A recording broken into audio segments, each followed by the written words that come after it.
ఏంటి మ్యామ్ అసలు ఇది? So this is redesigning process అంటే ఎలా ఉంటది? జనాలకి ఎన్ని చూపిస్తాము, వాళ్ళు ఏది సెలెక్ట్ చేసుకుంటున్నారు అనేది ఒక చిన్న కాన్సెప్ట్. ఓకే. సో ఈ నెక్లెస్‌ని మనం ఎలా దాన్ని డిస్మాంటిల్ చేసేసి హుహు. అంటే షేప్ అంతా మార్చేసినాము. వాళ్ళ రిక్వైర్మెంట్ ఏమంటే చాలా రోజులయిపోయింది నెక్లెస్‌లో.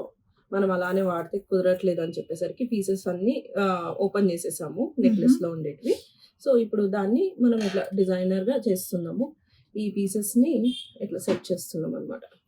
సో ఈ సెట్టింగ్‌కి గూడా చాలా టైం పడతది. ఒక 7-8 వేరియంట్స్ చూయించినాక కస్టమర్‌కి ఈ వేరియంట్ నచ్చిందనమాట. అండ్ ఈ ఇలా సెట్టింగ్ చేస్తుంటే ఎలా అనిపిస్తుంది చూడండి.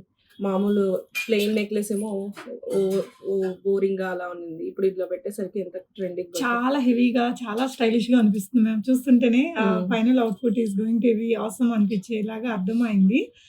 ఓకే. సో, ఇంకా చాలా ఉన్నాయి గదా! ఈ పీసెస్ అన్నీ గూడా ఇందులోనే సెట్ అన్నీ ఇక్కడ ఇట్లా చేయబోతున్నారా? వస్తున్నాయండి. హుహు. దీని కిందకి పెద్ద బీడ్స్ వస్తాయి.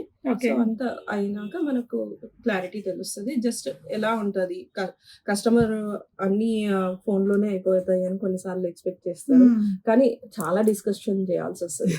వాళ్ళ రిక్వైర్మెంట్ ఏంది? వాళ్ళ టేస్ట్ ఏంది? బడ్జెట్ హ్మ్. ఏంటి? వాళ్ళ ఉండే ఎగ్జిస్టింగ్ నగలకి మ్యాచింగ్ ఎలా చేయాలి? హ్మ్. అవన్నీ కన్సిడరేషన్ చేసుకొని మనము డిజైనింగ్ అనేది చేస్తాము. ఓకే. ఎన్ని రోజులు పడుతుంది మ్యామ్ ఈ ప్రాసెస్ అంతా? ఒక 20 డేస్ టు 1 మంత్ అయితదండి. ఓకే. ఎందుకంటే ఇవన్నీ పాతవి గదా! కొద్దిగా సెట్టింగ్ చేసే దాంట్లో టైం తీసుకుంటాము.